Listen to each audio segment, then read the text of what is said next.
Have you ever thought about downsizing your home when in retirement? Have you ever built a new home or purchased a new home, that final home that you're going to live in your retirement years, and thought this will simplify my retirement scenario? What if the opposite occurs? We'll go over that next.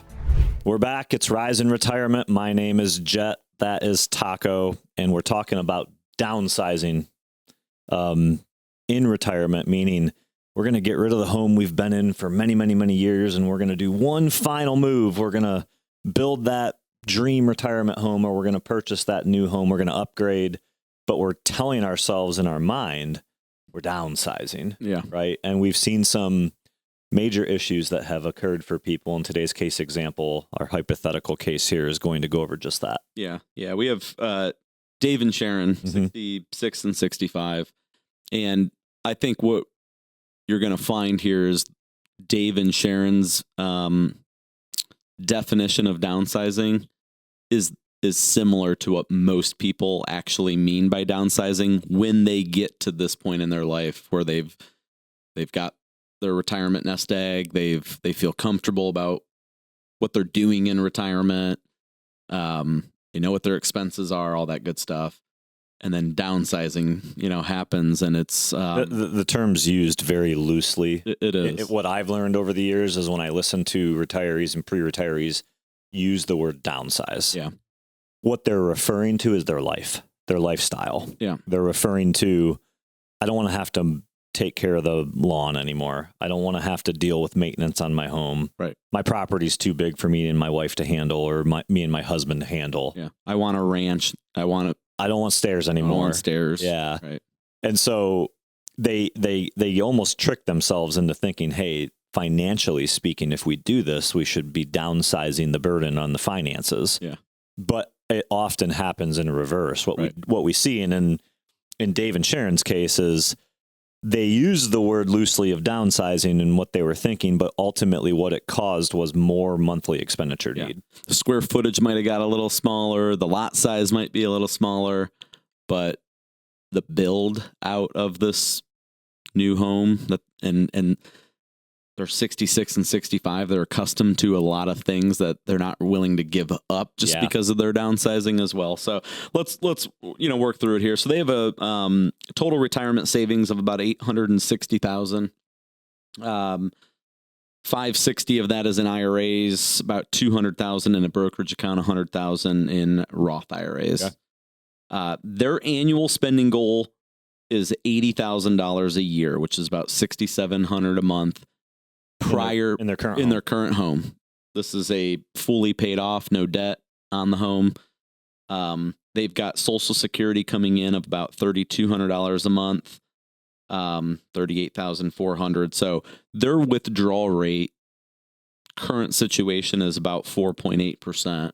Okay. So they're comfortable. They know their situation. They've got a good plan in place. Their assets are invested the way they want them to be.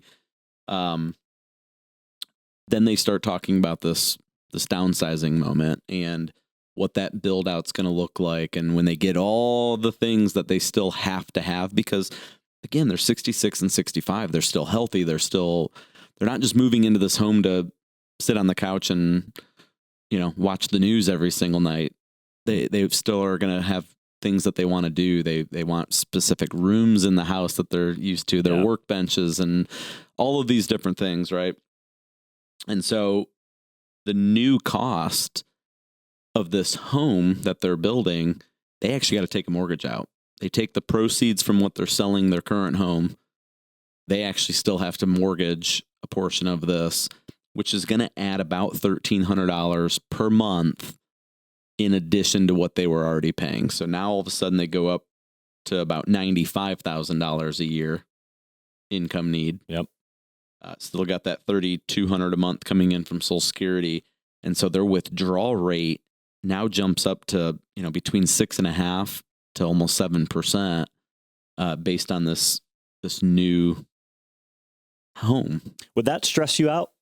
Yeah. Put yourself in their shoes. You're 66. You're comfortable. You got a plan. Are you stressed right now? my personality would have me stressed Okay. because I'm like, hey, I'm comfortable. Things are good. You know, we get to do all the things we want to do. I mean, I'm not worried about running out of money. you're told in retirement things are supposed to simplify and get easier, and you're supposed to watch your funds a little bit. I mean, think about the textbook examples here, but Right. this happens a lot. Ton. I mean, in my career, I've seen this a lot. Yep. Where, yes, you're looking at it, and financially, and even the advisor, I've told people this, hey, you can afford to do this. And then they go overboard a little bit with it. Yep. And what ends up being a budgeted, we're going to spend this, and the proceeds from our house is going to cover everything. And all of a sudden, 6 months to a year into the build, it's we're over. Hey, Jet. I built a house. Did you have an overages bill? Yeah, I yeah. did. Hey, Jet. You know, we just found some new furniture that goes nicer with the new place. We're gonna need 10,000. Man, and boom, boom, boom. All of a sudden, I gotta have a 3-car garage. That's what I always had. I can't deal with just 2. Yeah. So I mean, it seems silly, but so let's walk through what are their planning challenges based on this. I mean, the first one's easy. It's the withdrawal rate, and we talk about this on every single hypothetical case example we go through. It's still the best measure of your financial health in retirement. Sure. Because retirement's all about income. The foundation of your financial house is withdrawal. So when you do something at that stage of your life that causes your withdrawal rate to go from 4.8% to roughly 7% a year, that's a problem. It doesn't mean it's going to be a long-term problem. You can get it in, there's some things that could happen that can make that come down, but there's things that could happen that can make that go up as well. And so that's the number one risk that I see is all of a sudden you're going into a situation where your withdrawal rate was good and now it's not that great. Right.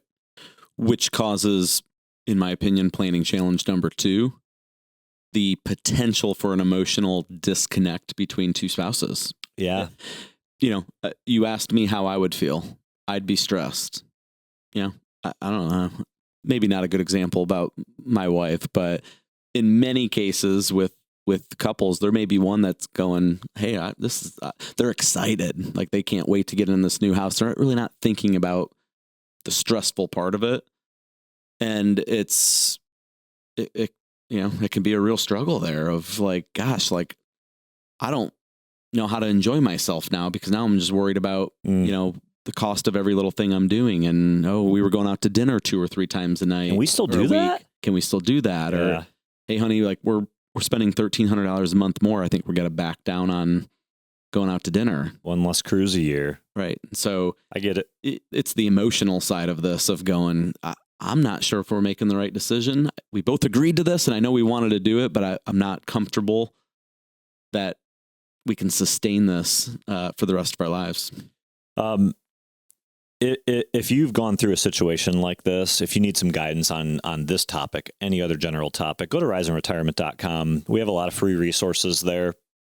We at WA Smith Financial, our goal is to help people that need guidance. So if you're a person out there who needs help with a financial plan and investment strategy, you want to know how downsizing in the context of what we're talking about will affect your retirement plan, go to riseandretirement.com, get a guide, request a 30-minute free call with one of our advisors. We look forward to chatting with you.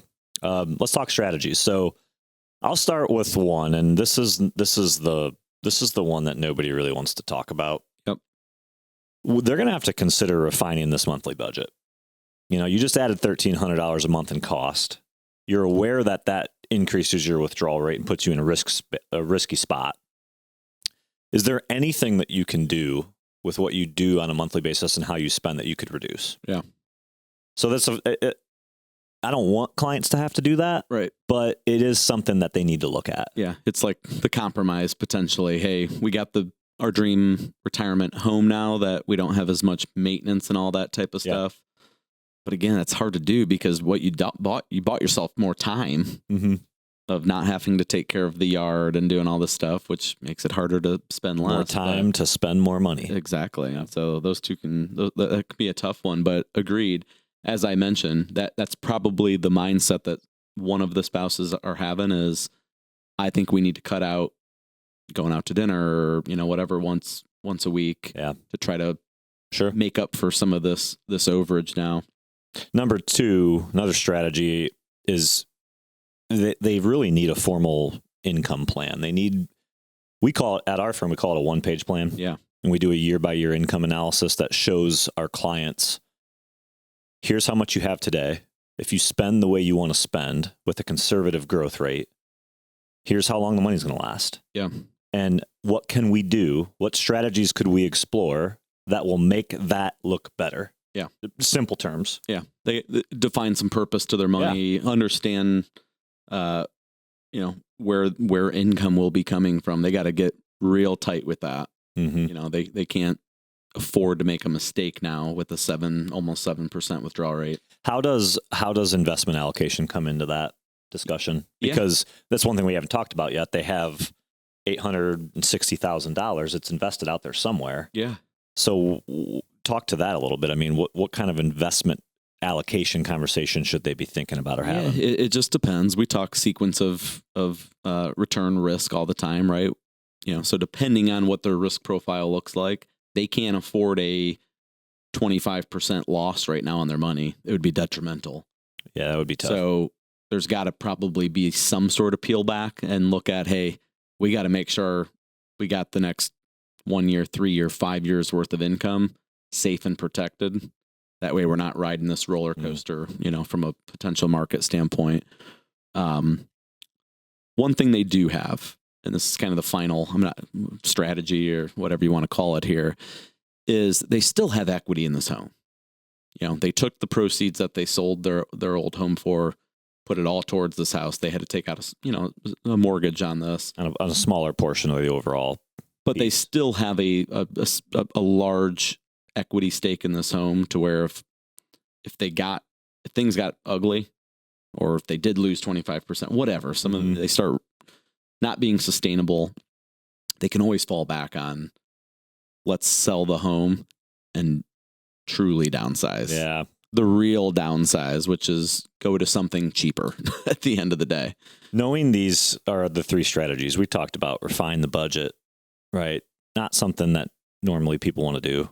Talked about, you really got to build an income plan, maybe take some of the money out of the markets or harm's way potentially, because that could devastate you. And then the third strategy being, hey, your fallback here is this dream build that you just completed. You might have to sell it one day. Yep. And rely on the equity that you get out of it to elongate your retirement life cycle. Right. Is this something that they should have done to begin with? You're asking me what color they are. Yeah. Well, what color do you think they are? I think this situation is a yellow. Yellow light. Yellow light. I'm okay with them doing it. If they go get that one-page plan, they get they have a true, defined written plan where they know how long this money can last for them based on some conservative assumptions. And as long as they're okay that, hey, if they do live a long life, which hopefully they do, that, hey, you guys are willing to potentially have to sell this and downsize, whether it's renting at that point, going into a condo, whatever. I think if they have the right plan in place, I'm okay with it. I don't think they're living beyond their means or anything like that to that extent. So it just depends on how they're ready to attack it and if they can handle that emotional side of what that plan brings to them. How would you approach a situation like this? How would your advisor advise you on something like this? Have you gone through all of the different risks, the challenges, and talked about the strategies? I'd like to hear from you. Drop us a comment. Make sure to like, share, and subscribe so that you can see more of our videos. And hit riseandretirement.com when you're done here. Go grab a guide, get some education, schedule a 30-minute call with one of our advisors. We'd be happy to chat with you. We'll see you next week.